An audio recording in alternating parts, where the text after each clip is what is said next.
Palaeontological evidence, palaeontological evidence. इस palaeontological evidence के अंदर बेटा हम लोगों ने फॉसिल्स के बारे में पढ़ा था कि फॉसिल्स क्या होते हैं, इनके टाइप्स बताए थे मैंने आपको, कैसे बनते हैं ये बताया था आपको, ठीक है। फिर फॉसिल्स कैसे दिखते हैं ये भी दिखाया था आपको, सारी चीज़ें मैंने आपको फॉसिल्स के बारे में कल तक बता दी थी बेटा। अब बेसिकली हमने 3 चीज़ें इसके अंदर पढ़ी थी कि फॉसिल से या पैलेंटोलॉजी की स्टडी करके हमें सबसे पहले तो एक्सटिंक्ट एनिमल के बारे में पता चलता है, एक्सटिंक्ट एनिमल्स के बारे में पता चलता है, एक्सटिंक्ट ऑर्गेनिज्म के बारे में पता चल सकता है कि जो कभी पास्ट लाइफ में थे और आज की डेट में वो एग्जिस्ट नहीं करते, उनके बारे में पता चलता है। दूसरी चीज़ बेटा हमें पता चलता है किसी भी एनिमल की रेस हिस्ट्री के बारे में, कि उसकी जो रेस है उसके अंदर क्या क्या एवोल्यूशन हुए हैं। और तीसरी चीज़ हम लोगों ने पढ़ी थी क्या, कि कनेक्टिंग लिंक कौन कौन से हैं। कनेक्टिंग लिंक्स में मैंने आपको बहुत सारे नाम बताए थे, लेकिन कॉमन नाम एक बताया था आर्कियोपेट्रिक्स, इसके अलावा और भी कई नाम थे जो वहाँ पे आपको पढ़ने के लिए मिले थे। अब दूसरा जो एविडेंस हम लोग पढ़ने वाले हैं वे बहुत इंपॉर्टेंट है, और क्वेश्चन इसी से 80% टाइम क्वेश्चन जो बनता है वो नीट में इस वाले पार्ट से बनता है, एनाटॉमिकल एंड मॉर्फोलॉजिकल एविडेंसेस। ये एनाटॉमिकल और मॉर्फोलॉजिकल एविडेंस कौन कौन से हैं बेटा, तो ध्यान से समझिएगा मेरी बात, ध्यान से समझिएगा। नया टॉपिक मैं शुरू कर रहा हूं अब,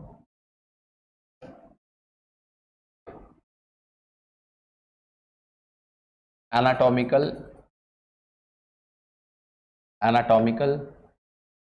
and morphological evidence, anatomical and morphological evidence, ठीक है जी। अब इसमें हम 2 तरीके के ऑर्गन्स को पढ़ने वाले हैं, बड़े ध्यान से समझना बेटा, आराम से फिर लिखवा दूंगा मैं तरीके से। इनके बहुत सारे एग्जांपल्स भी हैं जो हमें पढ़ने हैं, और इनकी डेफिनेशंस हैं, और इनके साथ में रिलेटेड 2 टॉपिक हैं। होमोलोगस ऑर्गन के साथ में हम लोग डाइवर्जेंट इवोल्यूशन पढ़ेंगे, और एनालॉगस ऑर्गन के साथ में हम लोग कन्वर्जेंट इवोल्यूशन को पढ़ेंगे। Homology, analogy, divergent evolution, convergent evolution क्या होता है अभी देख लेते हैं एक बार में, ध्यान से समझिएगा बेटा। यहां पे सबसे पहला जो मैं टॉपिक शुरू कर रहा हूं वो है होमोलोगस ऑर्गन, होमोलोगस ऑर्गन्स। दूसरे होते हैं जिन्हें मैं कह रहा हूं एनालॉगस ऑर्गन, एनालॉगस ऑर्गन। देखिए होमोलोगस ऑर्गन वो होते हैं जो similar structural and fundamental plan पे बने होते हैं।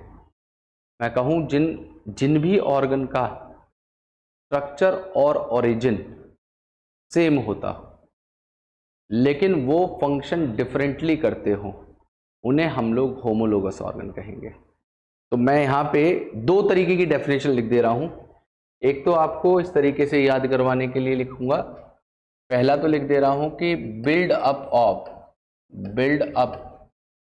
ऑन सेम फंडामेंटल प्लान, या दूसरे तरीके से ऐसे लिख सकता हूं कि they are having similar structure and origin, जिनका स्ट्रक्चर और ओरिजिन सेम है बट फंक्शन डिफरेंटली, पर फंक्शन करते हैं अलग तरीके से, डिफरेंटली। इन्हें हम लोग कहते हैं होमोलोगस ऑर्गन। और इसको प्रिसाइजली अगर याद करना है तो हम स्कूल में ऐसे याद किया करते थे कि सिमिलर स्ट्रक्चर डिफरेंट फंक्शन, इससे जल्दी याद हो जाता है, ठीक है। सिमिलर स्ट्रक्चर डिफरेंट फंक्शन, ऐसे ये शॉर्ट है याद करने के लिए कि हम इसे कैसे याद करें बेटा, सिमिलर स्ट्रक्चर डिफरेंट फंक्शन। तो मैंने एक तो डेफिनेशन लिखी कि they are build upon same fundamental plan but function differently, but function क्या करते हैं, डिफरेंटली फंक्शन करते हैं। लेकिन यहाँ पे इनके अंदर सिमिलर स्ट्रक्चर एंड ओरिजिन है, ठीक है, बट ये भी फंक्शन डिफरेंटली कर रहे हैं। ये डेफिनेशन 3 अलग अलग मैं आपके सामने दी है, ठीक है, ये और है, ये और है, ये तीनों चीज़ें हैं। अब इनके एग्जाम्पल्स कौन से हैं, ध्यान से समझिएगा इनके एग्जाम्पल्स के बारे में बेटा। देखिए इनके एग्जाम्पल्स हैं बेटा, जैसे ह्यूमन हैंड, चीता foot, well flipper, bat wing, ये चारों के चारों हमारे सेम स्ट्रक्चरल प्लान पे बने हुए हैं। अब ऐसा क्यों है कि ये चारों के चारों को मैं सेम स्ट्रक्चरल प्लान कह रहा हूं? देखिए इन सब के अंदर जो बोन का पैटर्न है या बोन्स का अरेंजमेंट है वो सिमिलर है। सबके अंदर ही आपको ह्यूमरस, रेडियस, अल्ना, ठीक है, रेडियस, अल्ना, कार्पल, मेटाकार्पल्स और फेलेंजीज मिलेंगी। बस अंतर इतना है कि वो अलग अलग एनवायरनमेंट में रहने के कारण उन्होंने उसको अलग अलग तरीके से मॉडिफाई कर लिया है। जैसे अब पानी के अंदर चले गए, और इससे एक और हमें पता चलता है, ये होमोलॉजी या होमोलॉगस ऑर्गन हमें क्या इंडिकेट करते हैं, ये इंडिकेट करते हैं कॉमन एंसेस्ट्री को। कॉमन एंसेस्ट्री क्या है कि इन सारे ऑर्गेनिज्म के, ये जितने भी एनिमल्स हैं अलग अलग, इन सब का एक एंसेस्टर रहा होगा पास्ट में कभी, जिसकी वजह से आज ये अलग अलग हैं और इनके अंदर पैटर्न सारा का सारा वही है, ठीक है। तो आप इसको कैसे समझिएगा, इस बात को आप कैसे समझेंगे, तो इसको समझने के लिए मैं आपको एक डायग्राम दिखाता हूँ और डायग्राम के थ्रू ही आप उस बात को समझ पाएंगे ज़्यादा बेहतर।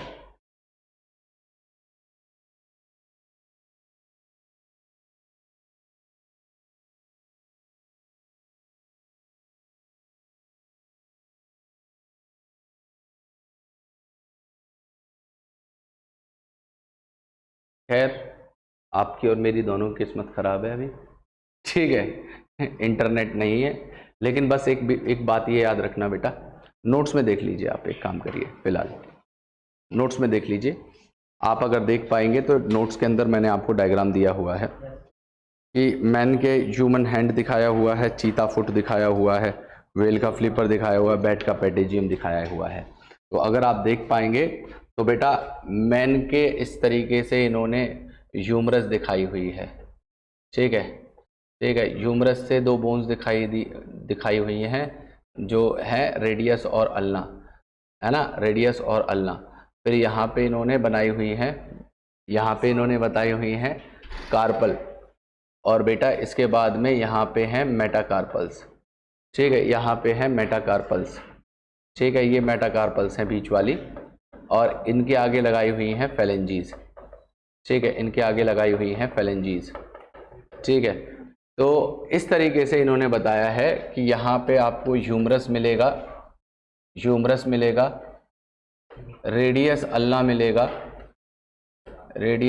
मिलेगा, यहाँ पे आपको कार्पल मिलेंगे, मेटाकार्पल मिलेंगे, मेटाकार्पल के अलावा आपको बेटा यहाँ पे फेलेंजीज या डिजिट्स भी लिखा हुआ मिल सकता है, यहाँ पे आपको फेलेंजीज देखने के लिए मिलेंगी, ठीक है जी।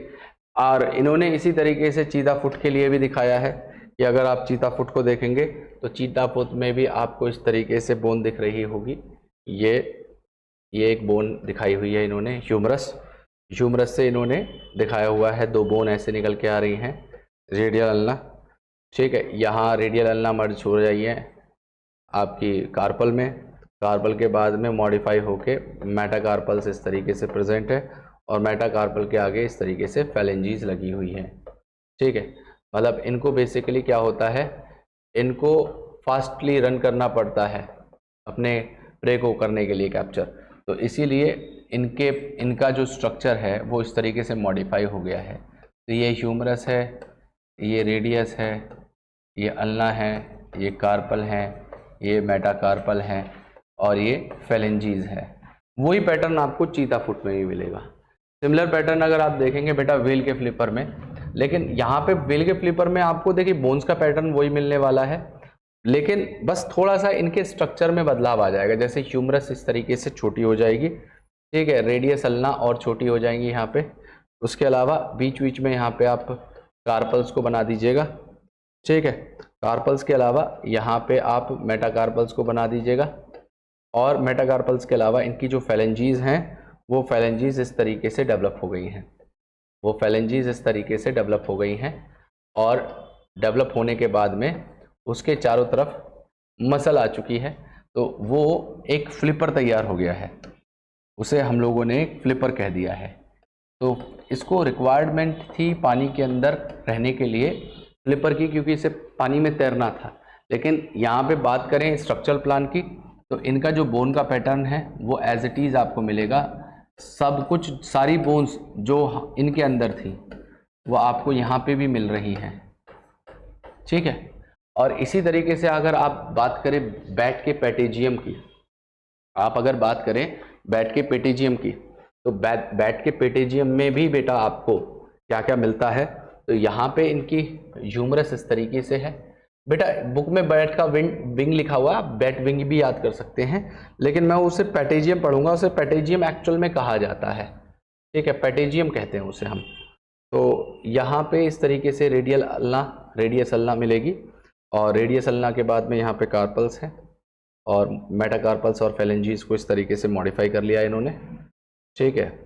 इन्होंने इस तरीके से मॉडिफाई कर लिया है, इस तरीके से इन्होंने मॉडिफाई करके स्ट्रक्चर को डेवलप करवाया है। और इसके चारों तरफ यहाँ से लेके यहाँ तक इसको चारों तरफ से एक मसल के फ्लैप ने कवर किया हुआ है ताकि ये इजीली उड़ पाए। तो यहाँ पे भी आपको वही सेम टू सेम पैटर्न मिलने वाला है, humerus, radial, ulna, carpal, metacarpal और फेलेंजीज वाला। तो ऐसे ऑर्गन्स डेवलप यहाँ पे इसलिए हुए हैं बेटा, ये सारे के सारे जो बोन का पैटर्न है वो सिमिलर इसलिए आ रहा है क्योंकि इन सब का एंसेस्टर एक है। अब एंसेस्टर एक है, कैसे ये एंसेस्टर एक हुआ होगा, तो ध्यान से समझिएगा इस बात को, मैं ऐसे समझा रहा हूँ। यहाँ पे क्या हुआ होगा बेटा, मैं एक पॉइंट लिख रहा हूँ, उसके बाद आपको ये बात और अच्छे से समझ में आएगी। मैं यहाँ पे लिख दे रहा हूँ कि होमोलॉजी इंडिकेट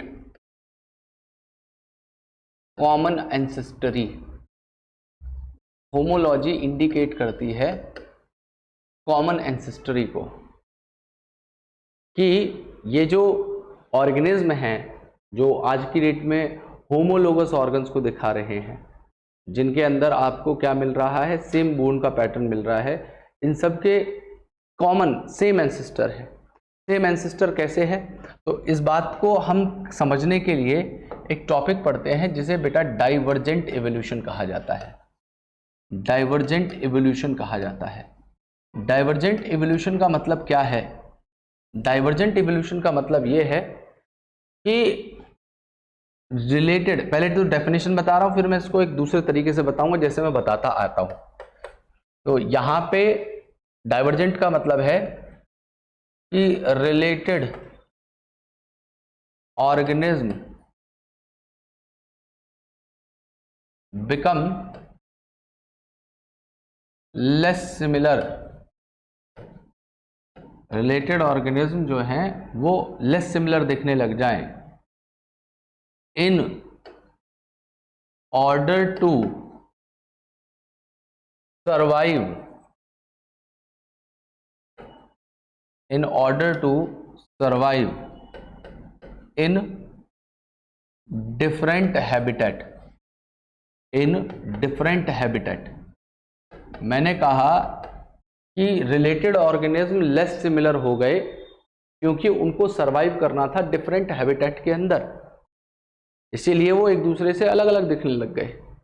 मतलब कहने का ये है कि शुरुआत में रहा क्या रहा होगा, शुरुआत में एक एंसेस्टर रहा होगा, मतलब इन ह्यूमंस का, चीता का, वेल का और बैट का, इन सब के सारे के एक ही एंसेस्टर था शुरुआत में, एक ही एंसेस्टर था, ये सारे ही मैमल हैं।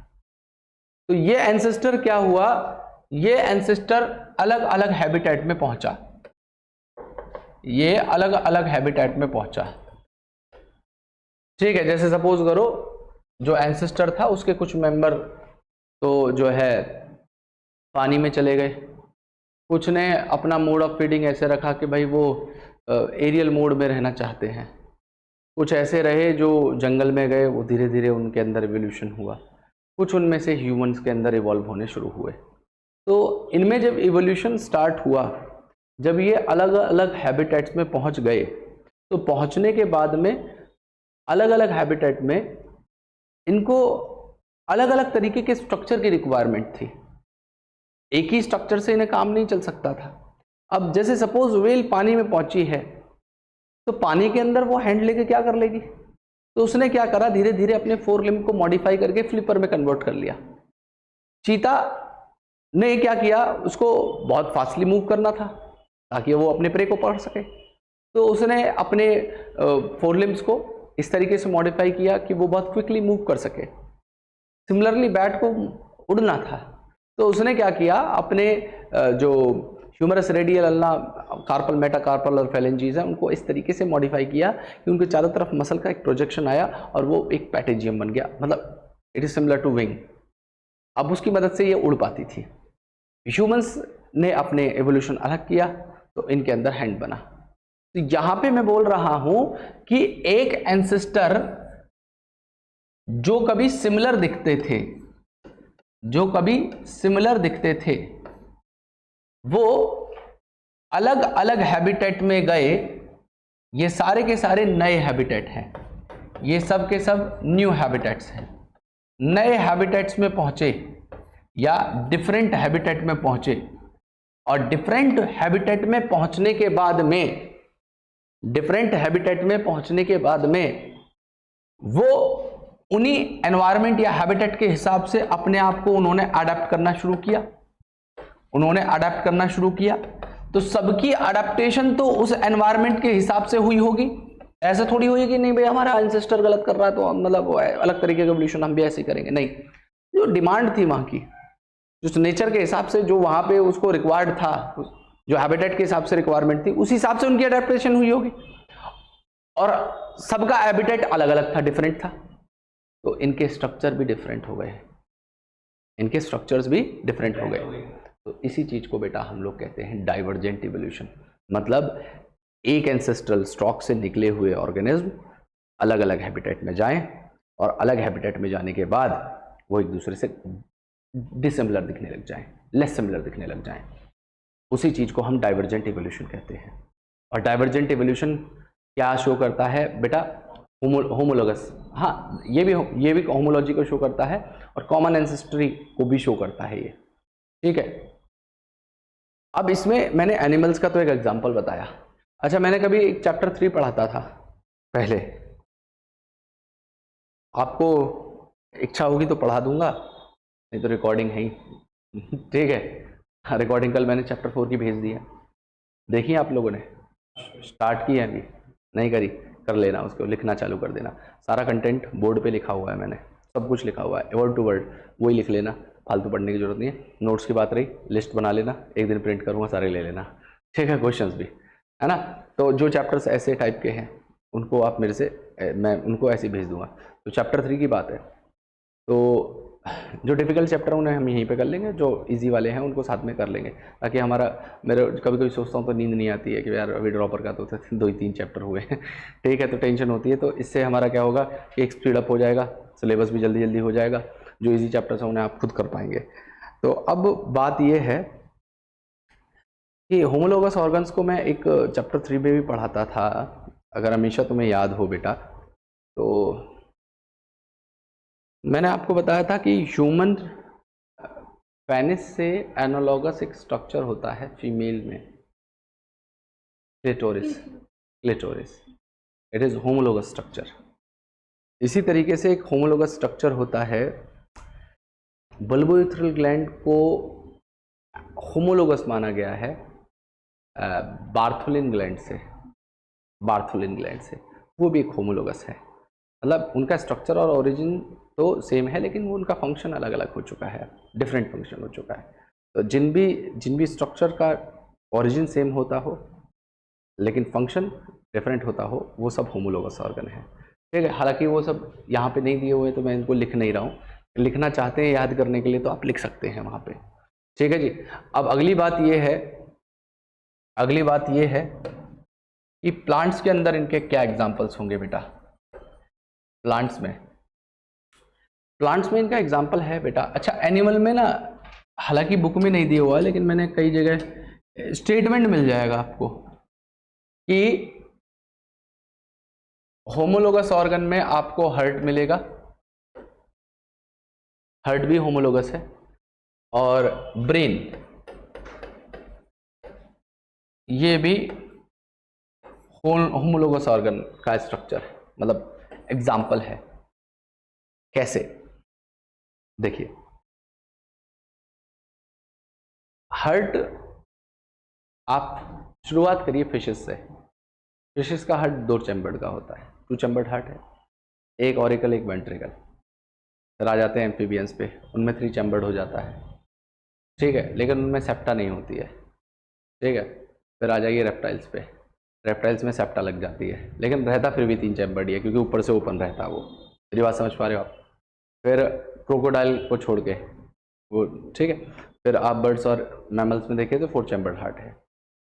अभी ये सारे जो फिशेस से लेके मैमल्स तक की इवोल्यूशन हुआ है हार्ट का, इन सब का ओरिजिन सेम है, मतलब मीजोडर्मल ओरिजिन हार्ट है, मीजोडर्म से बनता है, लेकिन फंक्शन अलग अलग कैसे है। आप अगर रेप्टाइल्स तक देख पाएँ तो क्या ऑक्सीजनेटेड और डीऑक्सीजनेटेड ब्लड वो सेपरेट कर पाता है? रेप्टाइल्स तक नहीं कर पाता। अरे ऑरिकल और वेंट्रिकल जब मिले हुए हैं आपस में तो कैसे सेपरेशन हो पाएगा? वहाँ पे तो ब्लड मिक्स होगा ही होगा। और दूसरा, उनके अंदर जैसे हमारे अंदर एओर्टा है, वहाँ पे ट्रंकस, आर्टरियोसस, अलग अलग तरीके के पार्ट प्रेजेंट होते हैं, तो उनका जो फंक्शन है वो हमारे हार्ट के फंक्शन से थोड़ा सा अलग है, इसीलिए वो फंक्शन डिफरेंटली कर रहे हैं। मतलब हमारा हार्ट तो बिल्कुल सेपरेट करके रखता है ना, आधी तरफ ऑक्सीजनेटेड आधी तरफ डीऑक्सीजनेटेड ब्लड को। मेरी बात समझ पा रहे हो आप? तो इसीलिए मैं कह रहा हूँ कि इनका ओरिजिन सेम है, बने हुए सेम जर्म लेयर के हैं, लेकिन फंक्शन अलग अलग तरीके से कर रहे हैं। क्लियर हो रही है? तो ये ऐसे ही ह्यूमन ब्रेन का भी एग्जाम्पल, ह्यूमन ब्रेन नहीं, फिश से लेके ह्यूमन ब्रेन तक का एग्जाम्पल उन्होंने दिखाया हुआ है। ठीक है, इसका भी ओरिजिन सेम है, लेकिन किसी के अंदर लेस डेवलप्ड है वो ब्रेन, किसी के अंदर मोर डेवलप्ड है। कोई जैसे हम ब्रेन के थ्रू या ब्रेन की मदद से इतनी सारी चीज़ों को स्टोर कर सकते हैं, लेकिन अगर मैं डॉग्स की, कैट्स की या फिशेस की बात करूं, एम्फीबियंस की बात करूं, तो उनके अंदर इतनी न्यूरॉन्स डेवलप नहीं है। उनके अंदर न्यूरॉन्स के नंबर काउंट कर सकते हैं आप कि इतने नंबर न्यूरॉन इनके अंदर प्रेजेंट है। तो यहाँ पे भी, हालांकि देखिए दोनों सब में ही एक ही काम है ब्रेन का, कंट्रोल एंड कोऑर्डिनेशन को करना, लेकिन फंक्शनली थोड़ा सा अलग अलग है, मतलब ओरिजिन सबका सेम है। इसीलिए इसका भी एग्जाम्पल आप याद रखना चाहें तो याद रख सकते हैं, हार्ट का और ब्रेन का भी एग्जाम्पल आप याद रख सकते हैं। एक बार मैं फिर ट्राई करके देख लेता हूँ, शायद आ गया हो, शायद आ गया हो।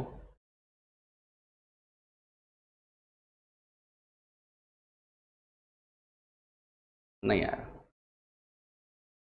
बारिश ने जिंदगी खराब की हुई है। ठीक है, अब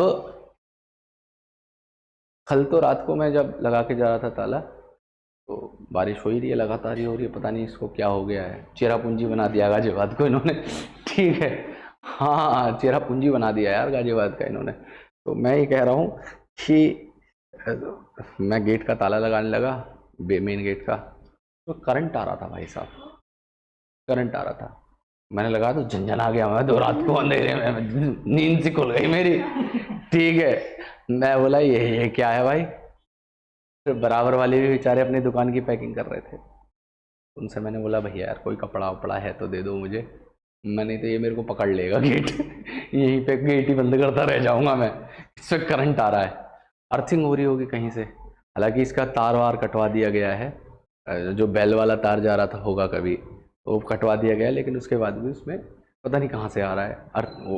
हो सकता है मीटर लगा हुआ है उसी पे, वायरिंग आ रही है, हो सकता है उससे अर्थिंग आ रही हो, लेकिन आ रही थी, ठीक ठाक आ रही थी। मतलब 2 मिनट के लिए झंझना दिया मुझे, उसमें बढ़िया वाला झंझनाया। ठीक है। और करंट एक ऐसी चीज़ है जो अजीब सी फील होती है ना। मतलब करंट मतलब एक उसका कोई एहसास नहीं होता, उसकी कोई मेमोरी नहीं होती। जैसे हम केवल थोड़ी देर के लिए फील कर पाते हैं, वो याद नहीं रहता कैसा हुआ था। जैसे चोट लगती है तो याद रहती है कि ऐसे चोट लगी थी, लेकिन जो करंट है वो लगता है तो उसका एक अलग सा ही होता है ना। हाँ मतलब झंझनाहट सी एकदम ऐसे है क्या, माइंड फ्रेश नहीं। और वो पकड़ती भी ऐसे मतलब आप देखना उसमें ऐसे होती है जैसे कैसे बताऊं, मतलब एक्सप्लेन भी नहीं कर सकता वर्ड्स में उसको कैसे। थोड़ी देर के लिए ऐसा लगता है 2-3 बार में पकड़ती है वो भी झटके में झटका लगता है तो 2-3 बार में ऐसा लगता है, और फिर उसके बाद में मुंह से निकलते तेरी ऐसी मेरे को एक दिन और हुआ था ऐसा ही, कोचिंग में ही हुआ ऐसा हुआ। सुनील सर ने जुगाड़ बना रखा है, एक रिकॉर्डिंग करता था अंदर पहले मैं, मतलब जो तुम्हें रिकॉर्डिंग भेजता हूँ वो अंदर की गई है सुनील सर के बोर्ड की। उस टाइम पे सेटअप लगानी था तो वहीं करता था मैं रिकॉर्डिंग। तो मैंने क्या करा, वो उन्होंने क्या कर रखा है कि 2 जो ये वाली लाइट है ना ऐसे, ताकि रोशनी रहे कैमरे से, मतलब रिकॉर्डिंग ठीक ठाक हो जाए, वो लगा रखे हैं, अलग तार लगा रखे हैं। उन्हें निकाल देते हैं जब रिकॉर्डिंग नहीं करनी होती है, तो रिकॉर्डिंग करते टाइम उनको लगा देते हैं। लेकिन वो जो केवल तार ही हैं, वो उसमें एक स्विच हो जाता है, स्विच लग जाता है, नहीं उन्होंने नहीं किया हुआ वो केवल तार है, और उनको ऐसे ऐसे करो दोनों साइड से घुसा दो और फिर अपनी रिकॉर्डिंग करो और निकाल दो। अब एक दिन में क्या हुआ, कुछ ध्यान नहीं दिया मैंने, एक तो तार लग गया था, एक मेरे हाथ में एक तरफ का तो लग गया ब्लैक वाला, एक रेड मेरे हाथ में था।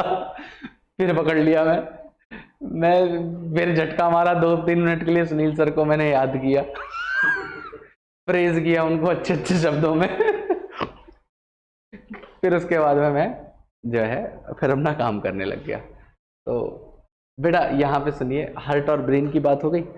अब आ जाते हैं प्लांट के अंदर।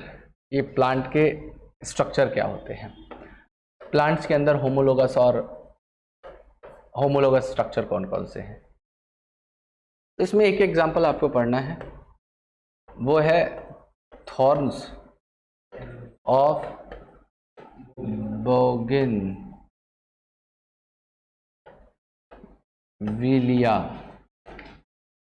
एंड टेंड्रिल्स ऑफ, अरे चुचुर नहीं कुकुरबिटा कहते हैं इसे चुचुरबिटा बता रहा उसे, चेचन्या के आदमी ठीक है। चेचन्या जानते हो कहाँ है, नहीं जानते। चेचन्या जहाँ तुम जाने वाले थे रशिया, तो वहाँ पे चेचन फाइटर मिलते हैं, वहाँ पे बड़े खतरनाक माने जाते हैं चेचन फाइटर्स। ठीक है, तो वहाँ पे ध्यान से सुनना, thorns of bougainvillea and tendrils of cucurbita, ये दोनों ही स्ट्रक्चर हैं, ये दोनों ही स्ट्रक्चर हैं आपके जो मॉडिफाइड स्टेम से बने हुए हैं। ये दोनों ही मॉडिफाइड स्टेम से बने हुए हैं, लेकिन दोनों का फंक्शन अलग अलग है। थॉर्न्स का काम है प्रोटेक्शन करना, प्रोटेक्शन। मैं प्रोटीन क्यों लिख रहा हूँ, ऑब्सेस्ड हो चुका हूँ मैं प्रोटीन के साथ, ठीक है। और कुकुरबिटा का काम होता है बेटा क्लाइंब करना या सपोर्ट करना। टेंड्रिल्स क्या होते हैं, यादव जी जानते हो टेंड्रिल्स क्या होते हैं, सुना है जिंदगी में कभी क्या होते हैं सुना है क्या होते हैं तो बता दो जरा, मतलब होते तो हैं कुछ। बेटा कभी बेल देखिए, बेल वेल नहीं बेटा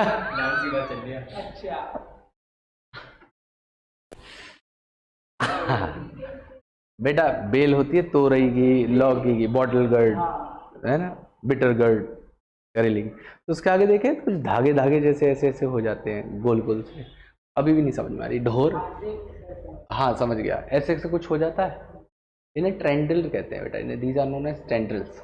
ट्रेंडल्स का काम होता है क्लाइंब करवाना, सपोर्ट देना, इसकी मदद से बेल जो है चढ़ जाती है, फैल भी जाती है ऊपर, सपोर्ट मिले तो उसको वो चढ़ जाती है। ठीक है, जैसे हमारे गांव देहात में क्या करते हैं, बेलों को लगाया जाता है स्पेशली। एक हमारे गांव में एक चीज़ बनाई जाती है, एक तो होता है बोंगा, एक होता है बिटौड़ा, दो चीज़ बनाई जाती हैं।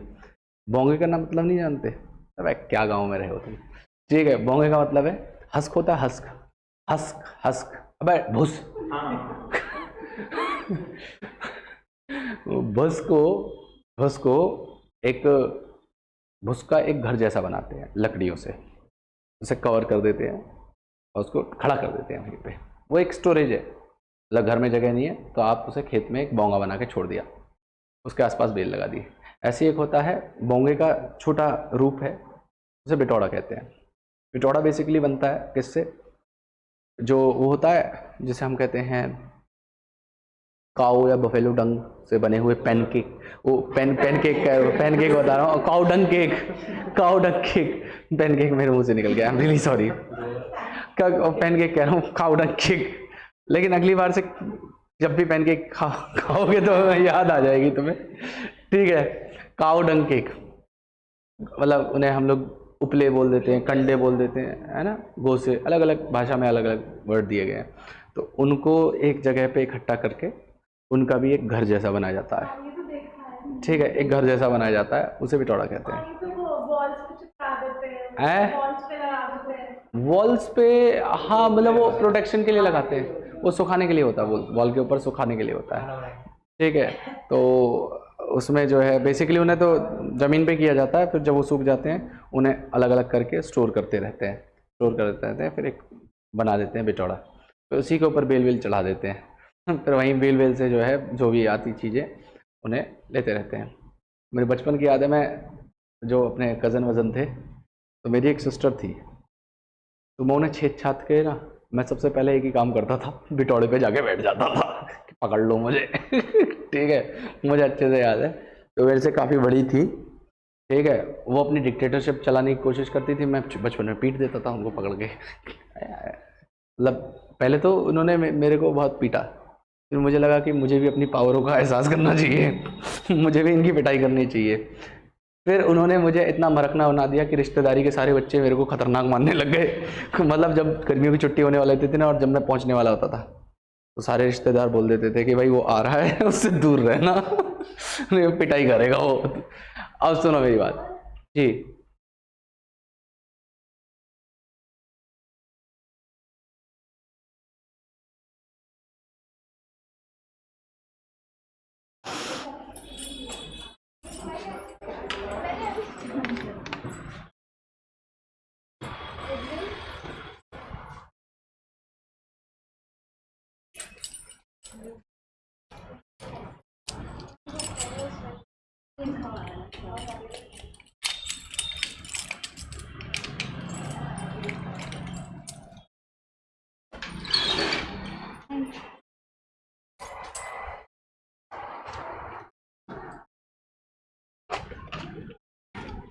जी बेटा, चलिए ये तो हो गए बेटा हमारे होमोलोगस ऑर्गन। होमोलोगस ऑर्गन के अलावा अब बात कर लेते हैं हम लोग एनालॉगस ऑर्गन्स की। ये एनालॉगस ऑर्गन क्या होते हैं? ठीक है, एनालॉगस ऑर्गन्स क्या होते हैं? देखिए, एनालॉगस ऑर्गन वो ऑर्गन्स हैं बेटा, जैसे यहाँ पे डेफिनेशन के साथ में इसकी डेफिनेशन को आप कंपेयर करिएगा। मैं ये लिख दे रहा हूं कि they are build up on different structural plan,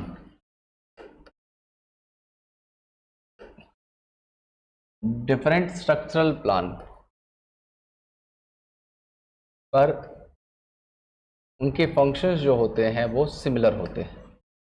मतलब आप बस एक काम करें, एक डिफरेंट और सिमिलर की पोजीशन को बदल दें, डेफिनेशन वही रहने वाली है।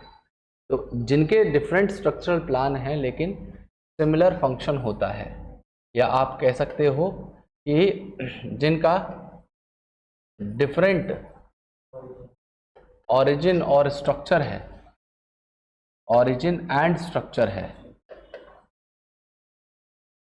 पर उसका फंक्शन सेम होता हो, उसका फंक्शन सेम होता हो, या आप बहुत सीधी भाषा में, सरल भाषा में लिख सकते हो कि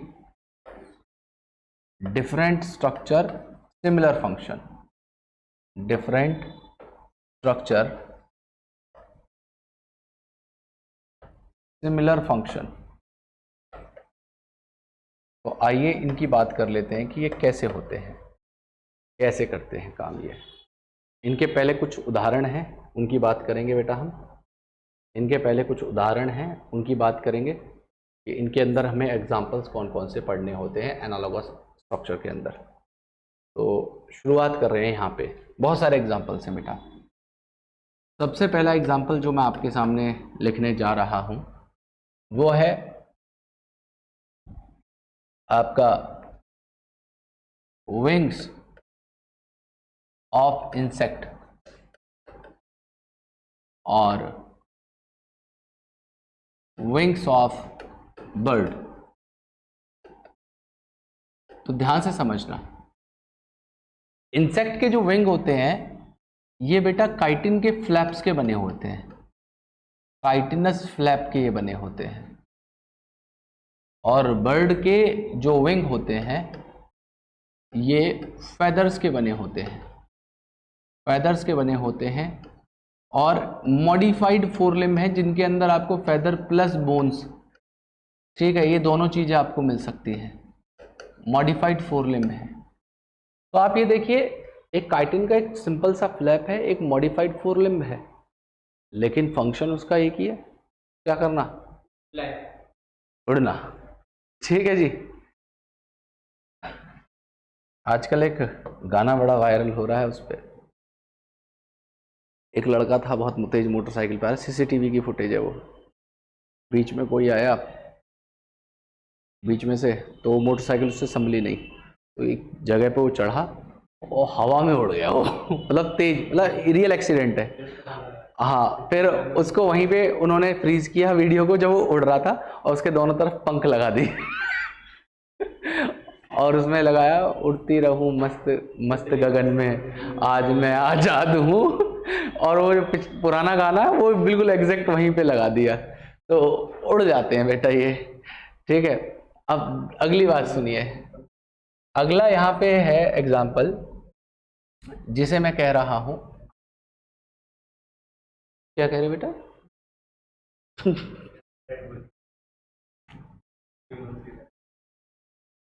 तुझे बहुत जरूरत है, तू तो स्टिंगी पी लिया कर रेड बुल ना पिए, सस्ती रेड बुल है वो। हाँ है, चलो कोई बात नहीं बेटा, आओ इधर देखो, मैं अगला एग्जांपल लिख दे रहा हूं। स्वीट पोटैटो, स्वीट पोटैटो और पोटैटो। देखिए, स्वीट पोटैटो मॉडिफाइड रूट है, स्वीट पोटैटो मॉडिफाइड रूट है, और पोटैटो मॉडिफाइड स्टेम है। देखिए, एक स्टेम है एक रूट है, लेकिन दोनों का काम क्या है, स्टोरेज करना, फूड को स्टोर करके रखना। ठीक है, इसी तरीके से तीसरा एग्जाम्पल है बेटा जो आपको याद रखना होगा, वो है eyes of octopus, eyes of octopus and eyes of mammal. देखिए, ऑक्टोपस की आई के अंदर जो रेटिना है वो रेटिना उनकी स्किन से ओरिजिनेट हुआ या डिराइव्ड है, लेकिन मैमल्स की आई का जो रेटिना है वो एम्ब्रियोनिक ब्रेन से आया है। किससे आया बेटा, एम्ब्रियोनिक ब्रेन से आया है, एम्ब्रियोनिक ब्रेन से आया है, लेकिन इनके फंक्शन क्या है दोनों के, सेम है, देखना। ठीक है, इसी तरीके से नेक्स्ट एग्जाम्पल मैं लिख रहा हूं, नेक्स्ट एग्जाम्पल मैं लिख दे रहा हूं। हाँ, flipper of penguin and dolphin. अब देखिए, पेंगुइन्स जो हैं वो बर्ड होती हैं, बर्ड। डॉल्फिन सीधा मैमल से ओरिजिनेटेड है, मेरी बात समझिएगा। तो एक तो सीधा पहले 4 लिम्ब थी उसके पास में, वो 4 लिम्ब सीधा फ्लिपर में कन्वर्ट हो गई डॉल्फिन के अंदर। इनके पेंगुइन्स के अंदर क्या हुआ, पहले 4 लिम्ब विंग में कन्वर्ट हुई और विंग से फिर फ्लिपर में कन्वर्ट हुई। एक स्टेप ज्यादा है, समझ पा रहे हो मेरी बात। एक में तो 4 लिम्ब से सीधा का सीधा फ्लिपर बन गया डॉल्फिन के अंदर, और पेंगुइन के अंदर क्या हुआ, पहले 4 लिम्ब विंग में बने होंगे, बर्ड बनी होंगी जब, और फिर बर्ड जब पानी में चली गई तो उन्हें फ्लिपर बनाना पड़ गया। तो उनके दोनों अलग अलग चीज हैं, एक 4 लिम्ब है मॉडिफाइड और एक विंग है मॉडिफाइड। हालांकि विंग भी एक मॉडिफाइड 4 लिम्ब है, लेकिन मैं कहूं तो डायरेक्ट नहीं बना ना, वहां पे बाईपास है एक स्टेप का। तो लेकिन फंक्शन दोनों के एक ही है, स्विम करना, ठीक है। पेंगुइन एक बर्ड है, ठीक है। तो इसके जो मॉडिफाइड विंग है, मॉडिफाइड विंग्स है, या आप ऐसे कह लीजिए कि पहले मॉडिफाइड 4 लिम्ब ने इनके विंग्स को बनाया, फिर विंग से आगे इवॉल्व होके फ्लिपर बना। डॉल्फिन एक मैमल है, और जो मैमल है उनके अंदर क्या हुआ, मॉडिफाइड 4 लिम्ब से सीधा फ्लिपर बन गया, ठीक है। अब इनके दोनों के देखिए ओरिजिन अलग अलग हैं, दोनों के एंसेस्टर अलग अलग हैं, लेकिन काम उनके ऑर्गन का एक ही है, तैरना, ठीक है। और लास्ट है हमारा एग्जाम्पल, लास्ट एग्जाम्पल है trachea of insect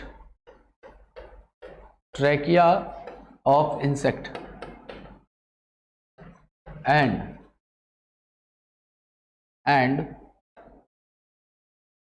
lungs of mammal।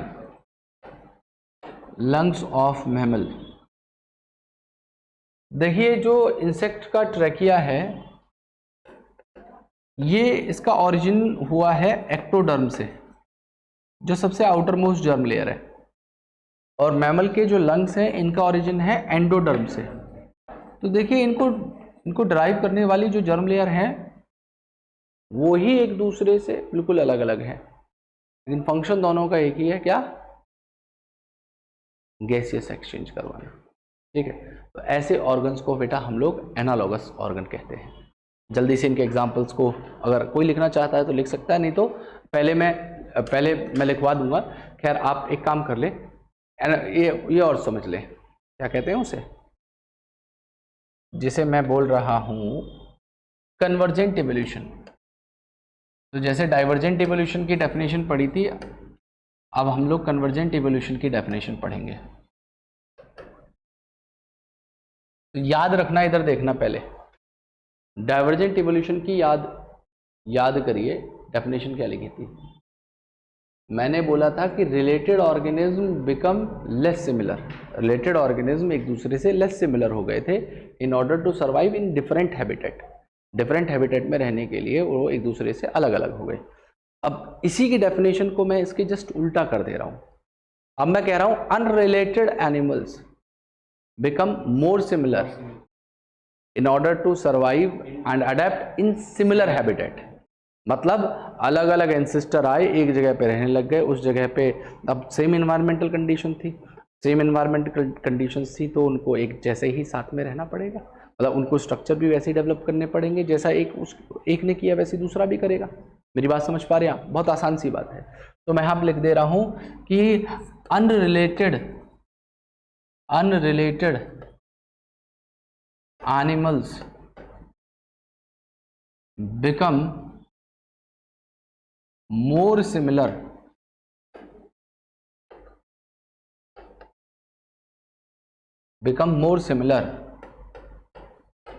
in order to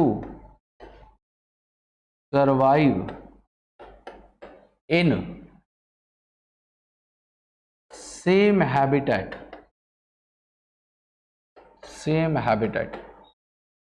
ठीक है जी। सेम हैबिटेट में रहने की वजह से कैसे हुआ, तो देखो जैसे मैंने वहां पे एक डायग्राम बनाया था, तो यहाँ पे बना दे रहा हूँ। ये अलग अलग एंसेस्टर्स थे, अलग अलग एनिमल्स थे, ठीक है, अलग अलग एनिमल्स थे।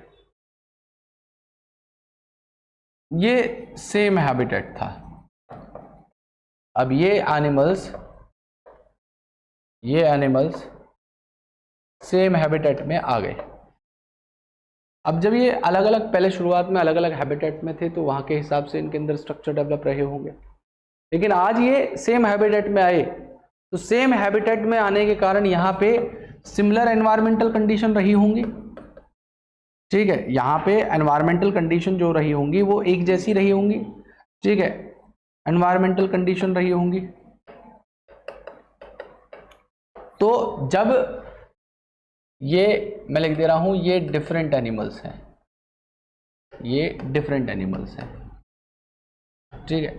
तो यहां पे आने के बाद में जब इनको एक जैसी सिमिलर एनवायरमेंटल कंडीशन मिली, तो बेटा इन्होंने क्या किया होगा, इन्होंने सेम अडेप्टेशन की होगी, और जब सेम अडेप्टेशन की होगी तो इनके जो स्ट्रक्चर हैं वो भी एक दूसरे से मोर सिमिलर दिखने लग गए। स्ट्रक्चर तो सिमिलर दिखने लग गए,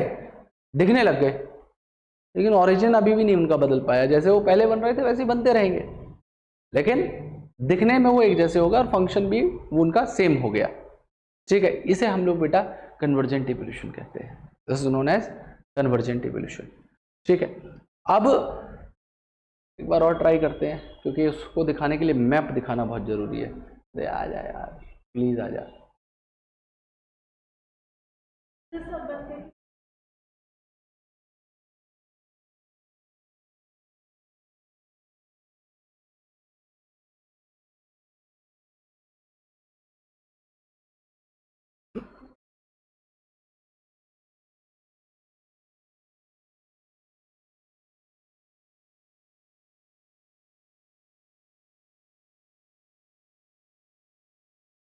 आज डायग्राम्स की बहुत ज़रूरत है और आज ही ये नेट धोखा दे रहा है, ठीक है। चलिए खैर कोई बात नहीं बेटा, मैं जैसे भी बन पड़ेगा मैं कोशिश करता हूँ अपने हाथ से ही बनाने की उन्हें। हालांकि मैप तो नहीं बना पाऊँगा, क्योंकि अब मैं बताने वाला हूँ आपको अगला अडप्टिव रेडिएशन नाम का टॉपिक।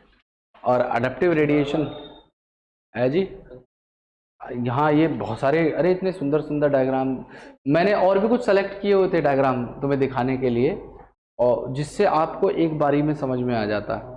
कुछ डायग्राम मैंने सेलेक्ट किए हुए थे जिनसे मैं समझाता हूँ जनरली, ठीक है। नहीं फ़ोन पे तो क्या ही हो पाएगा,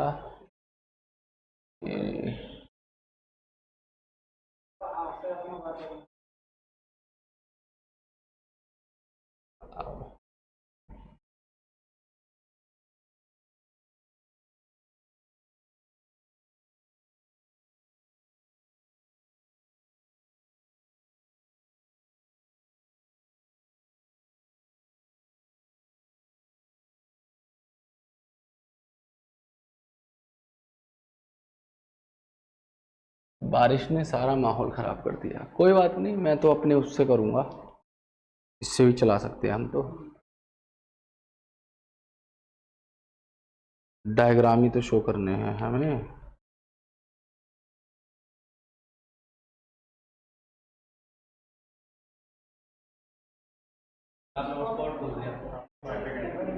अच्छा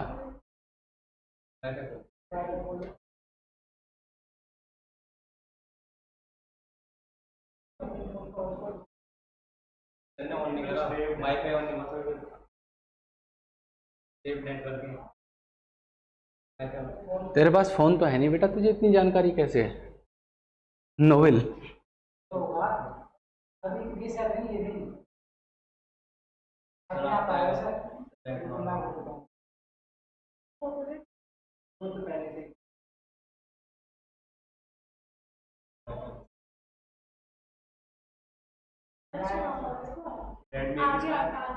मेरा ही नहीं, मेरा ही है। मुझे मुझे सच में नहीं पता।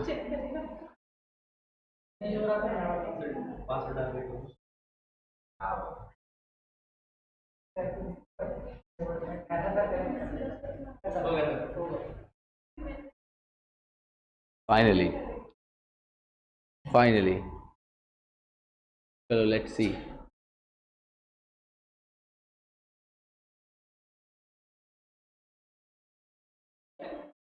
जय श्री गणेश। ठीक है, हो गया काम फाइनली। अब आइए मेरी बात सुनिए बेटा।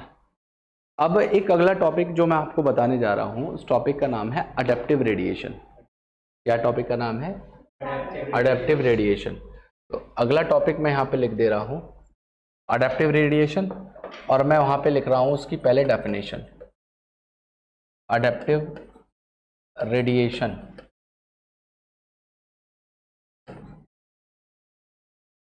ध्यान से सुनिएगा मेरी बात, ये अडेप्टिव रेडिएशन क्या होता है।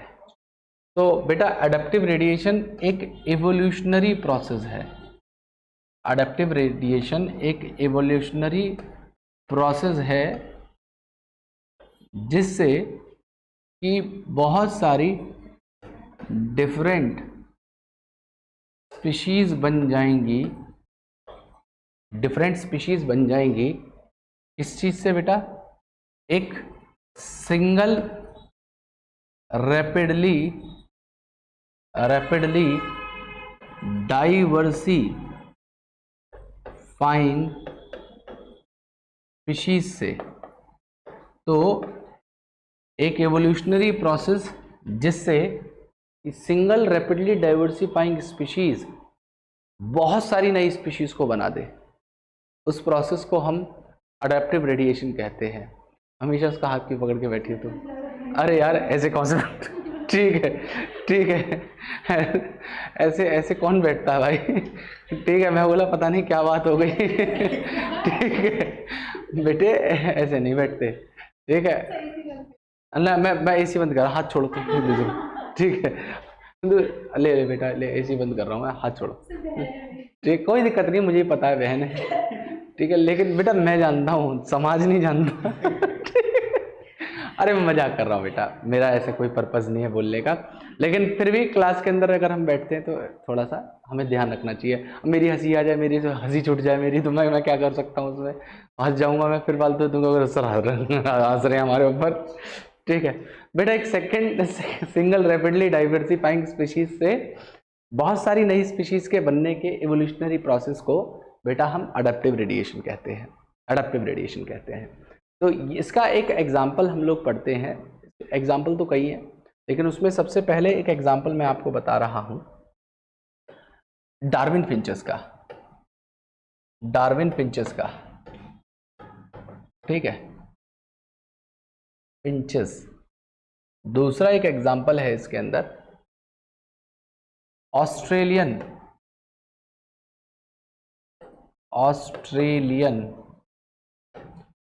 मार्सुपियल्स।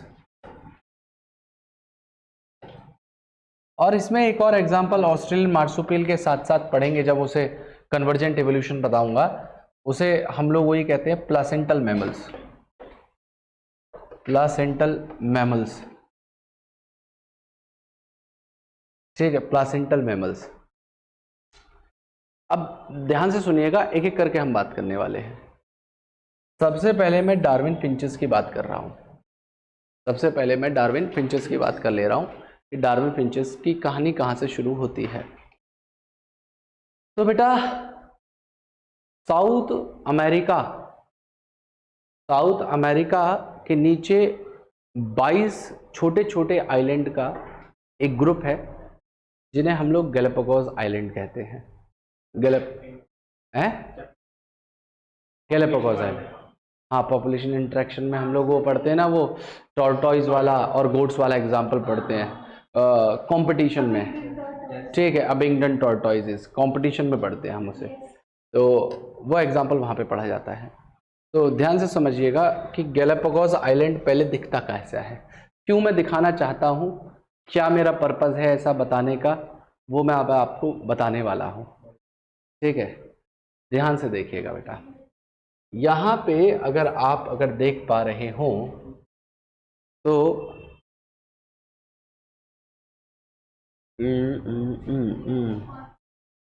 ठीक है, ये पहले तो आप सीधी सीधी पोजीशन देख लें आप इसकी।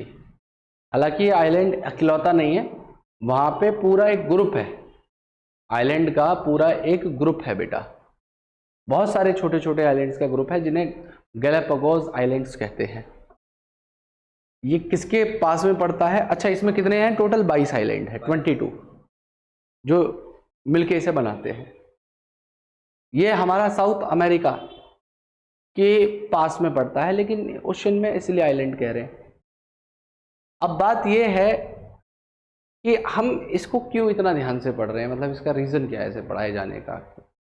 अब इसका रीज़न बेटा ध्यान से ये समझिएगा कि जैसे ये कंट्रीज़ हैं जो अमेरिका, इस तरीके से कंट्रीज़ हैं, और यहाँ पे ग्रुप ऑफ आइलैंड है जिन्हें मैं गैलापागोस आइलैंड कह दे रहा हूँ, ठीक है। तो इसमें एक साइंटिस्ट थे जिनका नाम था चार्ल्स डार्विन, उनकी थ्योरी पढ़ने वाले हैं हम थोड़ी आगे चल के। तो चार्ल्स डार्विन ने क्या किया था बेटा, उनके पास एक शिप था HMS बीगल नाम का, उस शिप पे वो बैठ के भ्रमण करा करते थे अलग अलग जगह पे। इनकी थ्योरी भी इसलिए ज़्यादा अच्छी हुई, लेमार्क की थ्योरी से डार्विन की थ्योरी इसलिए ज़्यादा बेटर हुई क्योंकि लेमार्क एक एरिया में ही रहे और वहीं पे रह के अपनी वो थ्योरियाँ लिखते रहे, उन्होंने वर्ल्ड को ऑब्जर्व नहीं किया। लेकिन डार्विन की थ्योरी लेमार्क की थ्योरी से इसलिए ज़्यादा अच्छी थी क्योंकि वो वर्ल्ड वाइड घूमते रहे, अलग अलग स्पीशीज़ को देखा, हर चीज़ को उन्होंने बहुत गहन अध्ययन उनका किया, उसके बाद में उन्होंने अपनी थ्योरीज़ को दिया, तो इसलिए उनकी थ्योरी ज़्यादा सक्सेसफुल है। तो यहाँ पे जब वो पहुँचे इस आइलैंड के ऊपर डार्विन, तो उन्होंने देखा कि वहाँ पे ना बहुत सारी अलग अलग तरीके की बर्ड्स हैं। अब नॉर्मली तो आप उन्हें फिंचेस कह सकते हो, लेकिन डार्विन ने देखी तो डार्विन फिंचेस कह देते हैं उन्हें हम।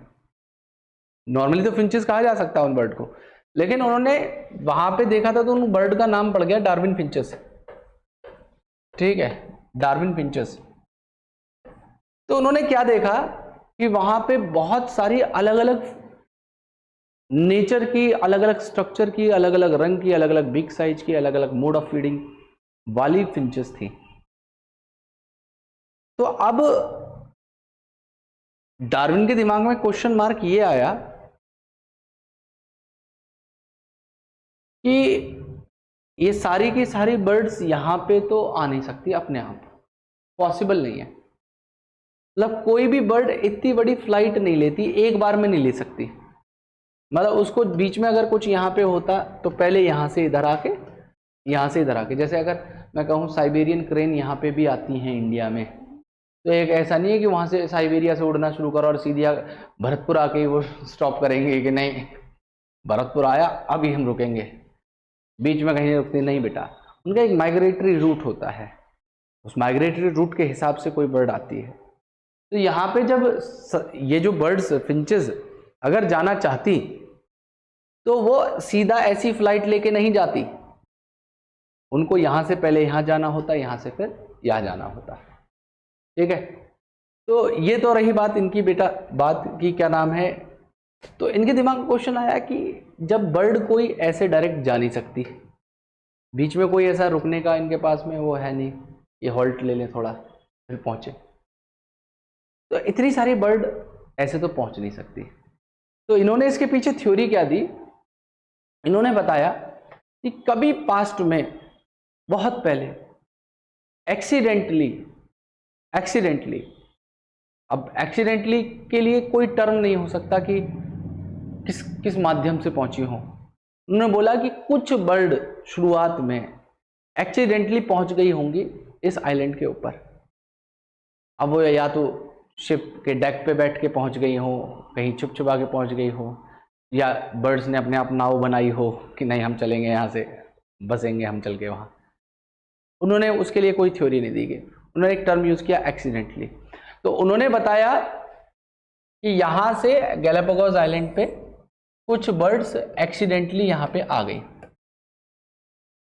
तो जब शुरुआत में आई इस आइलैंड के ऊपर तो कोई कंपटीशन नहीं था, कोई भी कंपटीशन नहीं था। और जब कोई कंपटीशन नहीं था तो इन बर्ड्स ने आपस में अपने आप को, अबंडेंट फूड था उस टाइम पे उनके लिए, बढ़िया पूरा स्पेस था। तो इन स्पीशीज़ आप भी जानते हो कि आपने पढ़ा होगा, हाँ, एक्सपोनेंशियल ग्रोथ करते हैं। जब भी कोई रिसोर्सेज अबंडेंट मिलते हैं, इनेट पोटेंशियल को पहचाना और ग्रो करना शुरू कर। बहुत भीड़ हो गई जी, फिंचेस ही फिंचेस, पूरा आइलैंड भर डाला फिंचेसों ने। अब मारामारी शुरू हुई फूड की जब मारामारी शुरू होती है तो जो शुरुआत में फिंचेस यहाँ पे पहुंची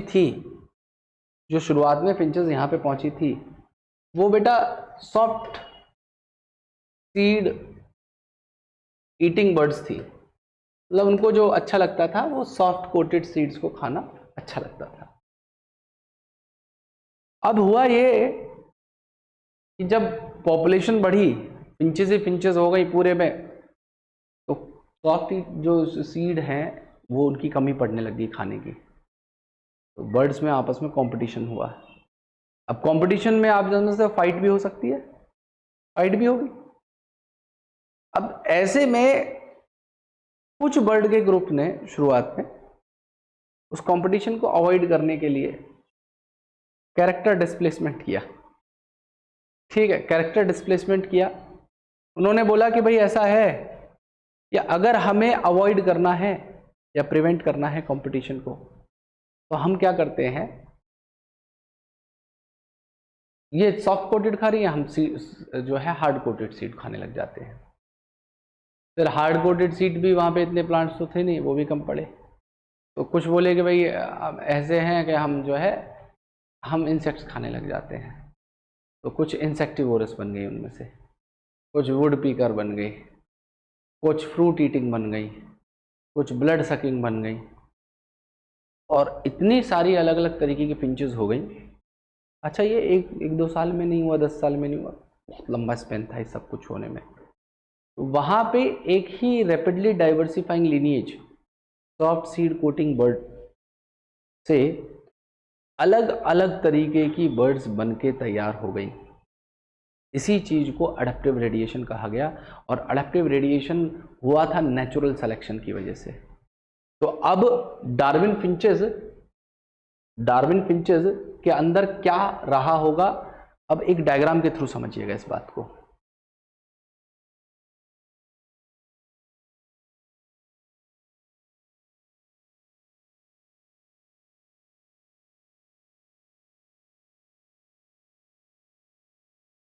एक डायग्राम है, उस डायग्राम से आपको एक बार में बहुत बढ़िया समझ में आ जाएगा।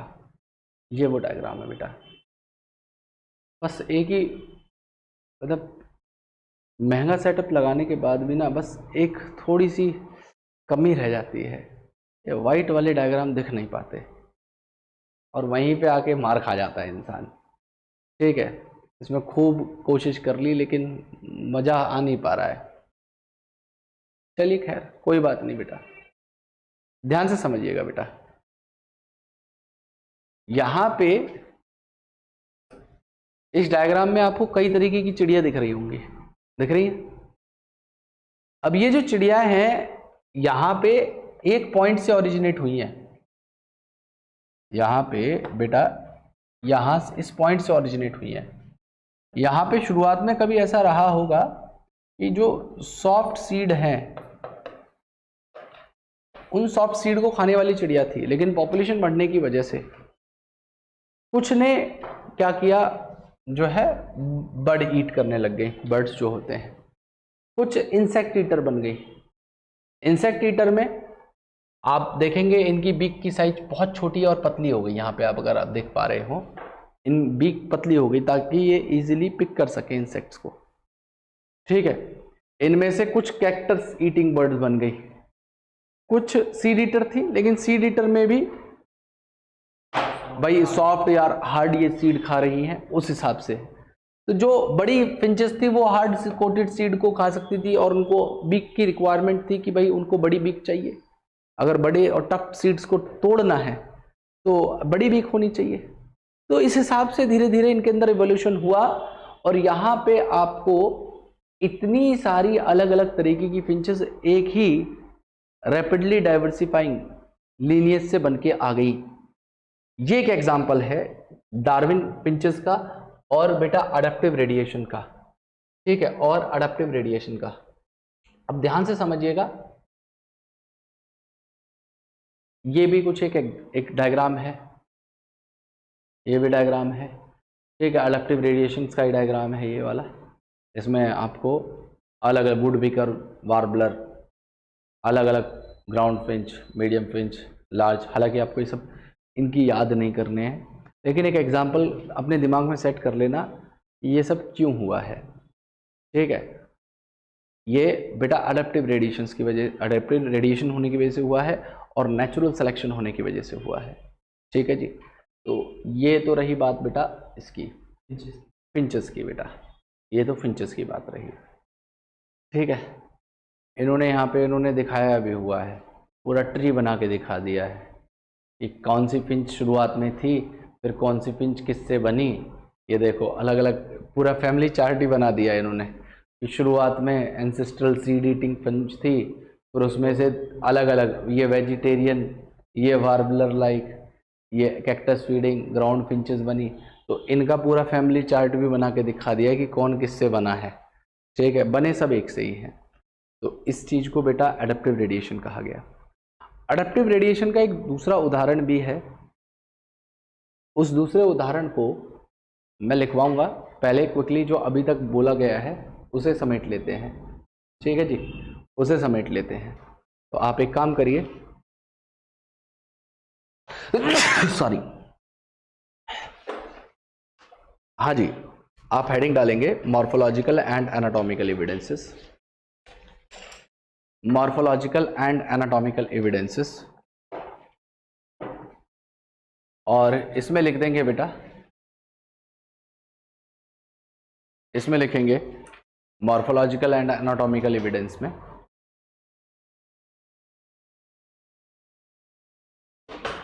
कि comparative anatomy and morphology, comparative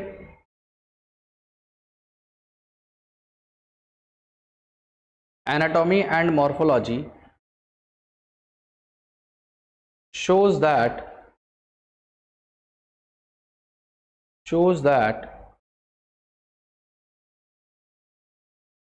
different forms of animals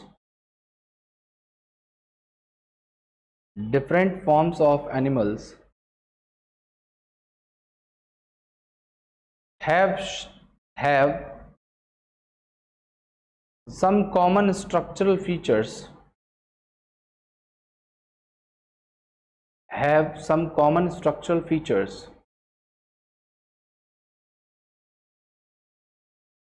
और इसमें सबसे पहला आप हेडिंग डालिएगा होमोलोगस ऑर्गन और होमोलॉजी, होमोलोगस ऑर्गन और homology.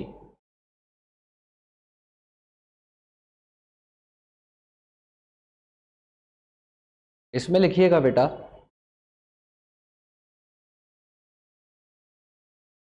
homologous organs are the organ, homologous organs are the organs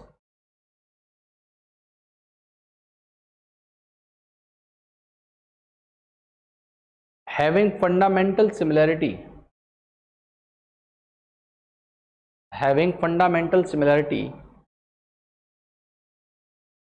in structure and origin,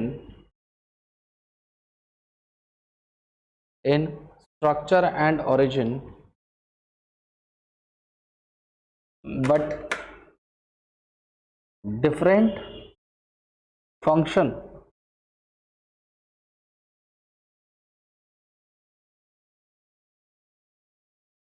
example लिखिएगा बेटा, human hand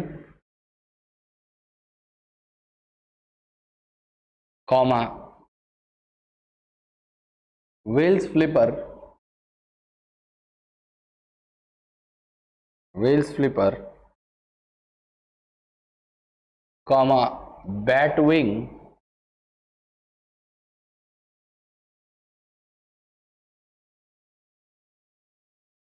and चीताज foot.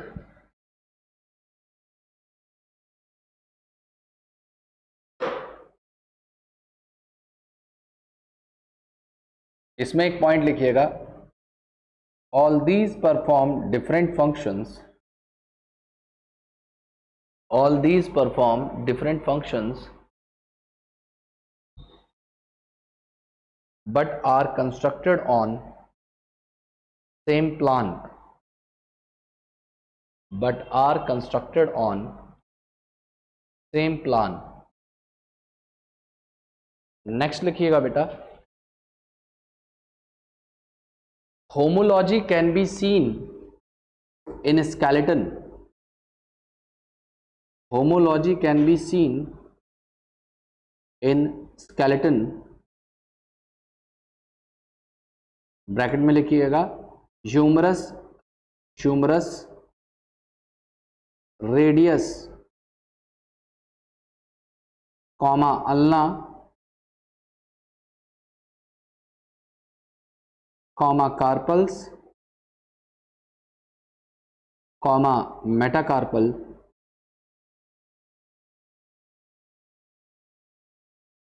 and phalanges, and phalanges।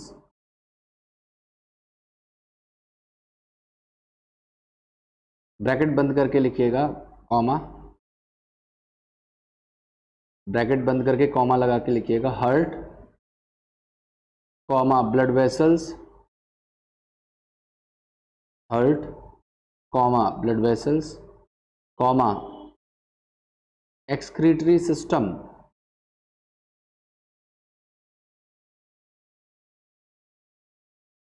Comma brain.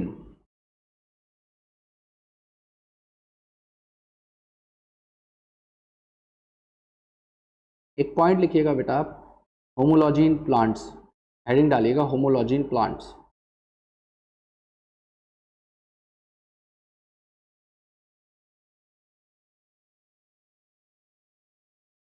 इसमें लिखिएगा thorns of bougainvillea and tendrils of क्यूक्यूरबिटा।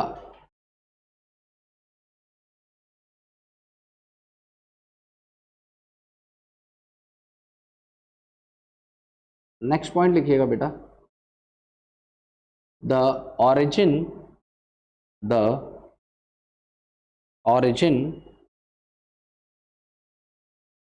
of homologous organ, of homologous organ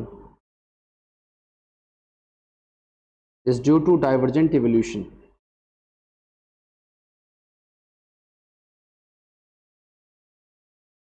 is due to divergent evolution।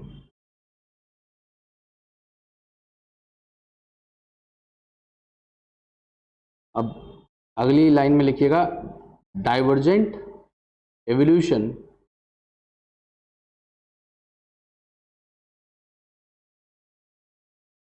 is the process by which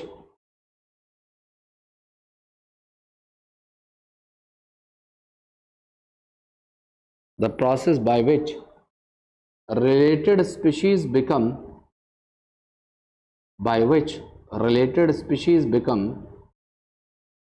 less similar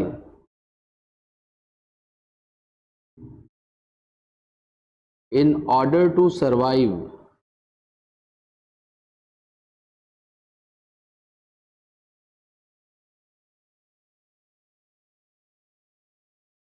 and adapt in different environmental conditions।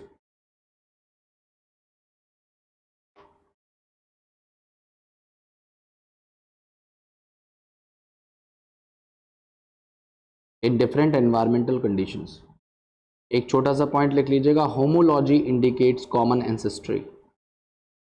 Homology indicates common ancestry. अब आप heading डालेंगे analogous organ and analogy. Analogous organs and analogy.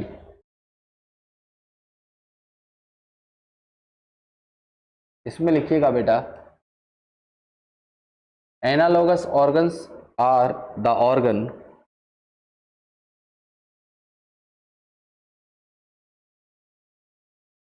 having similar function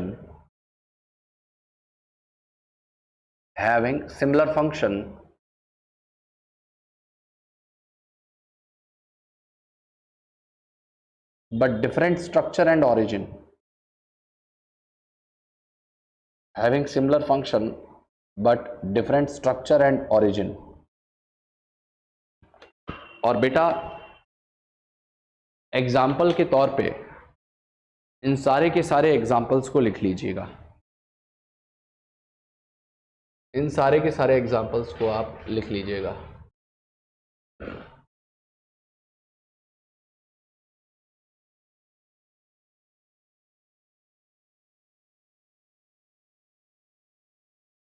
ये वाले बेटा, wings of insect से लेके 5वें number तक इस सारे एग्जाम्पल्स को आप लिख डालिए जल्दी। कैसे उल्टी कॉपी में लिखना शुरू कर रहे हो?